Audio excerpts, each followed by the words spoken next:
ہمارے ہی مسلمان بھائی اپنے گھروں سے نکلے ہوئے ہیں اور امام حسین علیہ السلام کی یاد میں نکلے، تو ان کے ساتھ کیا رویہ ہونا چاہیے تھا؟ ان کو پانی پلاتے، اگر وہ تھکے ہارے ہیں تو ان کو کوئی جگہ ہم دے دیتے، کوئی پانی پلا دیتے، شربت پلا دیتے.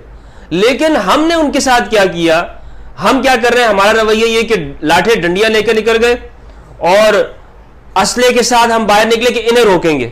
ہیلو نمستے السلام علیکم ست سری اکال یو علی مدد. کیا حال ہے guys? I hope you guys are doing well. تو آج اس ویڈیو میں ہم دیکھنے جا رہے ہیں سیالکوٹ اربعین جلوس واقعہ اور شیعہ سنی مسئلے کا حل بائی مفتی فضل ہمدرد. سیالکوٹ اربعین جلوس کا واقعہ تو سب کو پتہ ہی ہوگا. کیا ہوا تھا سیالکوٹ میں اربعین جلوس کے دوران؟ کچھ لوگوں نے جلوس کو روکنے کی کوشش کری، بندوق وغیرہ لے کر آئے تھے، وہ گن وغیرہ لے کر آئے تھے کہ بھیا ہم جلوس کو روک دیں گے، بٹ ایسا ہو نہ سکا، جلوس نہیں رکی، جلوس کمپلیٹ ہوا ہے نا. تو آج اسی واقعہ کو، اسی سیالکوٹ کے اربعین جلوس کے واقعہ کو ہم ڈیٹیل میں سمجھنے والے ہیں، سننے والے ہیں بائی مفتی فضل ہمدرد. بہت اچھے مفتی صاحب ہیں، یہ بہت اچھی طرح سمجھاتے ہیں یہ. تو لیٹس سی اس ویڈیو کو دیکھتے ہیں. اس ویڈیو کا جو لنک ہے وہ رہے گا ڈسکرپشن باکس میں، تو پلیز جا کے چیک کر لینا آفٹر دی ریئیکشن ویڈیو.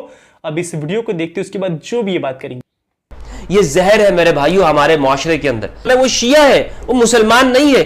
آپ لاٹھی اور ڈنڈے لے کر تو باہر نکل سکتے ہیں، کیا مفتی کے فتوے کے اندر صرف اور صرف شربت پلانا حرام ہوتا ہے؟ مقدس مذہبی گائے ہمارے ہاں ہے. بسم اللہ الرحمن الرحیم. اللہم صلی علی محمد وآل محمد وبارک وسلم وصلی علیہ. السلام علیکم ورحمۃ اللہ وبرکاتہ. اس سال 2022 کے اربعین امام حسین علیہ السلام میں جو رپورٹ آئی ہے، 11 کروڑ سے زیادہ لوگ وہ اربعین امام حسین علیہ السلام کے اندر انہوں نے شرکت کی ہے، جو عراق کے اندر ہوتا ہے. اور اس کے علاوہ پوری دنیا کے اندر مسلمانوں نے اپنے اپنے علاقوں کے اندر، اپنے ملکوں میں، اپنے شہروں میں بڑی عقیدت اور احترام کے ساتھ اربعین امام حسین علیہ السلام کے جلوس نکالے اور امام حسین علیہ السلام کی شہادت کا تذکرہ کیا، ان مصائب کو یاد کیا اور اہل البیت علیہ السلام کے فضائل اور مناقب کو بیان کیا. یہ ہر مسلمان کے اوپر واجب ہے کہ وہ اہل البیت علیہ السلام کی محبت اور عقیدت کو رکھے، ان کے اوپر ہوئے ظلم کو یاد کرے اور ان کے اوپر ظلم کرنے والوں کے اوپر لعنت بھیجے. یہ ہر مسلمان جو جس کا ادنا ایمان بھی ہوگا یا جس کے اندر انسانیت زندہ ہوگی، وہ اہل البیت کے ساتھ کھڑا ہوگا اور ظالموں کے خلاف ہوگا. پاکستان کے اندر بھی اربعین کے اس موقع کے اوپر جلوس نکالے جاتے ہیں یہاں پر، اور جلوس نکالنا یہ ایک احتجاج ہوتا ہے، ایک پروٹیسٹ ہوتا ہے ظالموں کے خلاف. اور یہ صدیوں سے چل رہا ہے کہ جو یزیدیوں امویوں نے جو ظلم کیا اس کے خلاف آج تک جو دنیا بھر کے انسان ہیں، ہر مذہب کا انسان، وہ ان دنوں کے اندر نکل کر وہ اپنا احتجاج ریکارڈ کرواتا ہے. جلوس اسی چیز کا نام ہے. تو کچھ لوگوں کے جلوس کے نام پر اعتراض ہوتا ہے اور وہ شاید کچھ فرقہ ہی سمجھتے ہیں. آج جب سیاسیات اتنی دنیا کے اندر عام ہو چکی ہے، ہر فرد واقف ہے، تو پروٹیسٹ کا لفظ میں اس کے لیے استعمال کر رہا ہوں تاکہ اجنبیت لوگوں کے ذہنوں کے اندر سے ختم ہو جائے.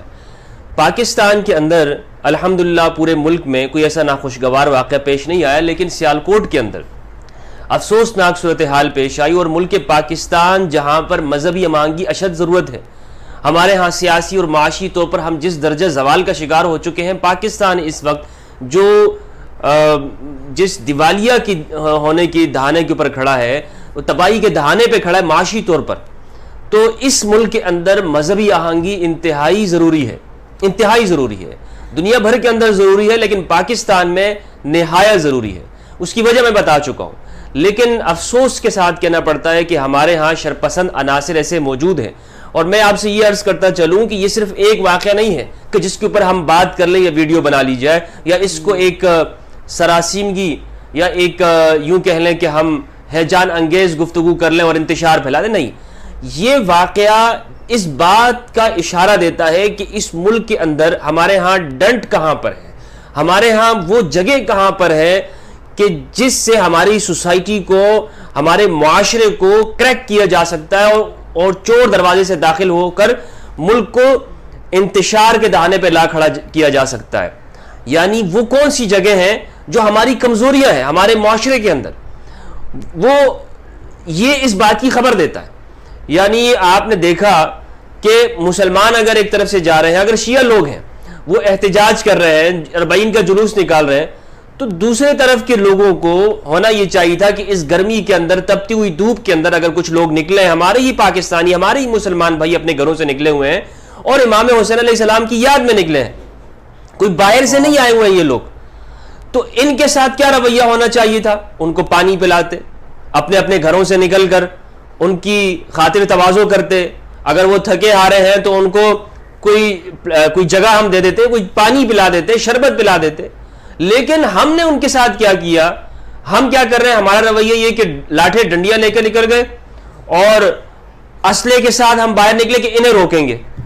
افسوس کی بات ہے, دنیا بھر کے اندر غیر مسلم لوگ اس دن کے اندر نکل کر وہ میزبانی کرتے ہیں, پانی پلاتے ہیں, اور جو تھک جاتے ہیں ان کو کھانا کھلاتے ہیں, ان کے لیے ریفریشمنٹ کا انتظام کرتے ہیں, ان کو جگہ دیتے ہیں. لیکن ہمارے ہاں ہم مسلمان کیا کر رہے ہیں آپس میں ایک دوسرے کے ساتھ؟ اگر 40 کے لیے نکل رہے ہیں, وہ شیعہ ہے, وہ مسلمان نہیں ہے.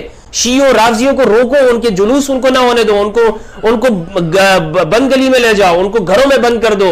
وہ کیوں آ رہے ہیں؟ یہ ہمارے ملک کے اندر ہماری گلی کے سامنے سے نہیں گزرنے چاہیے, ہماری مسجد اہل سنت کے سامنے نہیں گزریں گے, یہ ناپاک لوگ ہیں, ان کا جلوس نہیں گزرنا چاہیے. یہ رویے ہمارے اندر بھرے ہوئے ہیں, یہ زہر ہے میرے بھائیوں ہمارے معاشرے کے اندر. آج ضرورت اس بات کی ہے کہ ہم اپنے لوگوں کے اندر سے اس زہر کو نکالیں, اور وہ جھوٹ جو ہم نے شیعوں کے خلاف بولے ہیں, ہمارے بڑوں نے سو کار جن کو ہم اکابرین بولتے آ رہے ہیں, اور ان لوگوں نے ہمیں یہ ساری چیزیں بتائی ہیں کہ یہ کافر ہیں, یہ مسلمان نہیں ہو سکتے. ہم نے ان باتوں سے نکلنا ہوگا, ان باتوں سے نکل کر جو ہمیں جو جھوٹ بولے گئے ہیں خود تحقیق کریں, خود جائیں اور وہ سارے اپنی آنکھوں سے دیکھیں نا. آپ لاٹھی اور ڈنڈے لے کر تو باہر نکل سکتے ہیں, آپ شربت کا گلاس نہیں پلا سکتے. مولوی صاحبان سے میں کہتا ہوں, مفتیوں کو, کہ جو کہتے ہیں کہ 40 اور چہلم امام حسین کے موقع کے اوپر شربت پلانا حرام ہے کیونکہ یہ شیعوں کی تشبیہ ہے, تو مجھے بتائیے آپ ظالموں کی تشبیہ کے اندر ہاتھوں میں ڈنڈے اور ہتھیار لے کر جو نکلتے ہیں, کیا یہ حرام نہیں ہے؟ کیا مفتی کے فتوے کے اندر صرف اور صرف شربت پلانا حرام ہوتا ہے, لوگوں کو فائدہ دینا حرام ہوتا ہے, اور انسانیت کا خدمت کرنے کا جو کام ہے وہ ان کے نزدیک کوئی معنی نہیں رکھتا؟ ضرورت اس بات کی ہے, یہ جو جھوٹ بولتے ہیں ہمارے ہاں سوکال جو مفتی حضرات ہیں, جنہیں ہم نے بڑا پاپولر بنایا ہوا اپنے معاشرے میں, اور سر کے اوپر بٹھا کے رکھتے ہیں لوگوں کے فتوے, ہم مقدس مذہبی گائے ہمارے ہاں ہیں. ان لوگوں نے مسلمانوں کو اس جگہ کے اوپر لا کھڑا کیا ہے کہ آج دنیا کے اندر لوگ مرتدین اور ایکس مسلم یہ پروپیگنڈا کرتے ہیں, اور اس کے اندر وہ کسی جگہ کے اوپر وہ درست نکلتے ہیں. ہمارے رویے کو دیکھا جائے اگر, یہ مسلمان تو آپس میں لڑتے رہتے ہیں, ان مسلمان ہو کے کیا کرو گے؟ تو آپس میں ایک دوسرے کی مار کٹائی سے نہیں باز آتے. تو میں عرض یہ کر رہا تھا کہ کوئی چھوٹا واقعہ نہیں ہے, یہ ہمارے پورے معاشرے کی ایک تصویر ہے اس انتہا پسندی کی کہ جو ذکر اہل بیت نہیں سن سکتے, امام حسین علیہ السلام کا ذکر نہیں سن سکتے. ان انتہا پسندوں کا ایک چہرہ ہے کہ دیکھ لو یہ لوگ ہیں. آپ اہل بیت علیہ السلام کے فضائل بیان کریں, ان کے دشمنوں کے اوپر لعنت بیان کریں, آپ کے اوپر پرچے کاٹنے کے لیے نکلیں گے, آپ کو ماریں گے, آپ کو ڈھونڈیں گے, آپ کو تلاش کریں گے, یہ بندہ کہیں مل جائے اس کی پھینٹی لگاتے ہیں. یہ ہے ہمارے لوگوں کے رویے.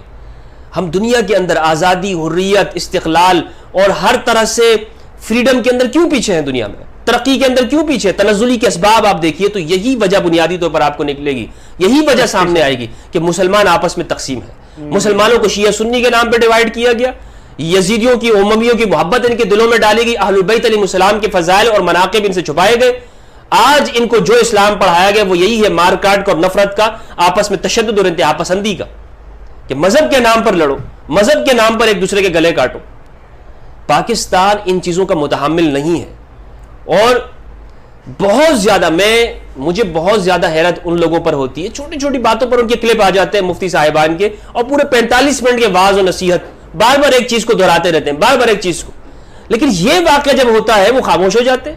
پشاور کے اندر بم دھماکہ ہوا, 200 سے زیادہ مسلمان شہید ہو گئے, شیعہ مسلمان, ٹھیک ہے, یہ سارے مولوی خاموش ہیں. آج تک انہوں نے ایک بیان بھی نہیں دیا, ایک لفظ بھی زبان سے نہیں نکالا کہ جی یہ برا ہوا, غلط ہوا, نہیں ہونا چاہیے تھا. کیسے کریں گے کہ جب پہلے تو پورے سال تو یہ فتوے دیتے رہتے ہیں کہ جی شیعہ کافر, رافضی, مرتد, یہ فلاں فلاں فلاں, صحابہ, اور جب ان کے ساتھ یہ واقعہ ہو جاتا ہے تو کہتے ہیں کہ جی ہم واقعے کی ہم تھوڑی کہتے ہیں کہ یہ ہونا چاہیے, ہم یعنی اس کے اوپر پھر خاموشی اختیار کر لیتے ہیں. جب آپ پورے سال ہی لوگوں کو پمپ کرتے رہیں گے اور گولیاں دیتے رہیں گے لوگوں کو تو پھر یہی ہوگا سارا سب کچھ. ضرورت اس بات کی ہے کہ ہم پاکستان کے اندر ہم آہنگی کے کام کو علماء کو آگے آنا چاہیے. وہ علماء جو تمام مسالک کے اندر ہیں اور جو نفرت اور اتحاد پسندی کا خاتمہ یہاں پہ چاہتے ہیں اور ملک پاکستان کو آگے جاتا ہوا دیکھنا چاہتے ہیں, اپنی جیب نہیں بھرنا چاہتے بلکہ ملک پاکستان کو اور مسلمانوں کی وحدت دیکھنا چاہتے ہیں, وہ آگے آئیں, ایسے میں اپنا کردار ادا کریں, اوپن ہو کر ان لوگوں کے خلاف. اور حکومت, ہمارے ہاں حکومت کہاں ہوتی ہے؟ لوگ مار دیے جاتے ہیں, لاشیں سڑکوں پر گرا دی جاتی ہیں اور مذہب کے نام پہ دنگے فساد ہو جاتے ہیں, خاموش تماشائی بنے بیٹھے ہوتے ہیں. سننے میں آیا کہ اس کے خلاف ایف آئی آر ہو چکی ہے, لیکن اب وہ یہاں پر تو وہی ہوتا ہے کہ جی ایف آئی آر ہو جاتی ہے, پھر بعد سب کچھ ختم, کیونکہ وہ سارے اوپر درجے تک موجود ہیں وہ لوگ. یہ صرف ایف آئی آر کرنے سے حل نہیں ہوگا, یہ مسئلے اس طرح حل نہیں ہوں گے کہ ہم ان کے خلاف چند بیانات دے دیں. یہ اس طرح حل ہوگا میرے بھائیوں کہ پورے ملک کے اندر, پوری ملت اسلامیہ کے اندر ہم نے صحیح اسلام کا چہرہ لوگوں کو پیش کرنا ہے. مار کاٹ کا جو چہرہ ہم نے بتایا ہوا ہے, جو پڑھایا ہے اپنی کتابوں کے ذریعے, اس کو ہم نے پیچھے رکھ کر اور درست جو اسلام قرآن مجید آل البیت علیہم السلام ان کی زندگی کو جب تک ہم اپنے بچے اور بڑے کو نہیں پڑھائیں گے, اپنی خواتین کو سیدہ زینب علیہ السلام کا کردار نہیں بتائیں گے, فاطمہ الزہرا سلام اللہ علیہا, ام المؤمنین خدیجہ الکبریٰ سلام اللہ علیہا, ان ہستیوں کا کردار نہیں بتائیں گے, امام زین العابدین علیہ السلام کا صبر و تحمل, ان کا حلم جب تک ہم لوگوں کو نہیں پڑھائیں گے, اپنے معاشرتی علوم کے اندر اپنی سیاسیات کو ہم اس طرز کے اوپر نہیں لے کے جائیں گے, یہ سب کچھ ہوتا رہے گا. آج یورپ دیکھ لیں, یورپ کیوں ترقی کر رہا ہے؟ یورپ کے اندر مذہب کو ایک طرف رکھا گیا. یا تو ہم یہ فیصلہ کر رہے ہیں کہ مذہب ہم ایک سائڈ پہ رکھ لیں, اور یا ہم صحیح مذہب پڑھائیں. یہ جو ہم مکس اچار بناتے ہیں اپنے ملک کے اندر, اس سے نہیں چلتا ہے ملک. یا تو آپ بالکل, وہ قول ہے نا کفر کے ساتھ چل سکتا ہے, ظلم کے ساتھ نہیں چل سکتا ملک. تو یا تو یورپ کی طرح ہم سب کچھ سیکولر کر دیں, اور یا ہم اپنے ملک کو صحیح مذہب پڑھائیں. یہ جو ہم بچوں کو اور اپنے لوگوں کو اور مذہب کا نام بھی لیتے رہتے ہیں, لیکن اموی سیاست کے ذریعے ہم جھوٹ ہر سب کچھ جائز قرار دیتے ہیں کہ جی جس کو بھی جو ہے جو آئے وہ صحیح ہے. یہ جو رویے ہیں, یہ رویے ہمیں بہت پیچھے لے کے جا رہے ہیں. اللہ سبحانہ و تعالیٰ سے دعا ہے کہ اللہ سبحانہ و تعالیٰ ملک پاکستان کو سرسبز پاکستان بنائے, وحدت والا پاکستان بنائے, اتحاد امت عطا فرمائے, شیعہ سنی بھائی چارہ ہو. ہماری یہی کوشش ہے, ہم یہی چاہ رہے ہیں کہ لوگ آپس میں برداشت کریں, گفتگو کریں, ڈیبیٹ کریں, مکالمہ کریں. اور یہ جو ہتھیار اٹھائے ہیں, ڈنڈے اٹھانے والے جو لوگ ہیں, یہ سب کام نہیں ہونا چاہیے. اسی میں ہمارا اور اس پورے وطن کا, پورے عالم اسلام کا بھلا ہے. اللہ سبحانہ و تعالیٰ اتحاد اتفاق کی برکت دے. والسلام علیکم ورحمۃ اللہ وبرکاتہ. بھائی صاحب بہت زبردست یہ ویڈیو تھا, بہت نالجیبل یہ ویڈیو تھا. ان کو کہتے ہیں پراپر نالجیبل مفتی. ورنہ میں نے بہت سارے مفتیوں کو سنا ہے, ہم سب نے بہت سارے مفتیوں کو سن رکھا ہے, بہت سارے سن رکھے ہیں, لیکن وہ جو ہے نا صرف ایک طرفہ بات کرتے ہیں. وہ کہتے ہیں کہ شیعہ کے جلوسوں میں مت جاؤ, شیعہ کے مجلسوں میں مت جاؤ, ان کے شربت کو مت پیو, ان کے علم کو مت دیکھو, تمہارا نکاح ٹوٹ جائے گا. اس طرح کی باتیں کرتے ہیں. بٹ یہ جو مفتی صاحب ہے نا, یہ دونوں کو ساتھ لے کر چلتے ہیں. یہ بالکل بھی شیعہ سنی نہیں کرواتے, یہ دونوں کو ساتھ لے کر چلتے ہیں, کیونکہ یہ سمجھتے ہیں کہ بھیا اگر یہ جب تک کہ نہیں رکے گا نا شیعہ سنی کا مسئلہ, تب تک کہ مسلمان آگے نہیں بڑھ سکے گا. ٹھیک ہے نا. انہوں نے مجھے کہا کہ بھائی پاکستان کیوں پیچھے چل رہا ہے, کیونکہ یہ خود میں ہی لڑے جا رہا ہے. شیعہ سنی یہ بڑھتے ہی جا رہا ہے اس طرح سے, لائک پاکستان ترقی نہیں کر پا رہا ہے. تو اس چیز کو ختم کرنا پڑے گا. اس چیز کا ایگزامپل ہم نے دیکھا شیال کوٹ میں اربعین کے جلوس کے دوران, جہاں پہ ایک فرقہ جو ہے وہ اپنا جلوس لے کر آتا ہے, اہل بیت کی خدمت کر رہا ہے, بھیا پروٹیسٹ کر رہا ہے. بہت سمپل سی بات ہے, وہ ایک پروٹیسٹ ہے. کس کے خلاف؟ آتنکواد کے خلاف, جو ابھی سے نہیں بہت پہلے سے چل رہا ہے. یزید نام تھا اس آتنکواد کا, اس کے خلاف وہ ایک پروٹیسٹ چل رہا ہے.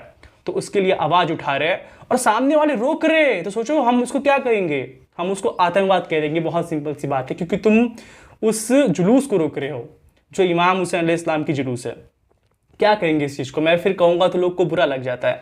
بہت سمپل سی بات ہے بھیا. تو اس طرح کی چیزیں اگر جب نہیں رکے گی نا, تو بھیا یہ اور بھی زیادہ مسئلہ کھڑا ہوتا جائے گا, اور بھی زیادہ مسئلہ بڑھتے جائے گا. اس چیز کا انہوں نے ایک ایگزامپل بھی دیا کہ بھیا اربعین کے ٹائم پہ, اربعین کے جلوس کے ٹائم پہ غیر مسلم تک مسلمانوں کی خدمت کرتے ہیں. ٹھیک ہے. اب میں ایک ایگزامپل دیتا ہوں.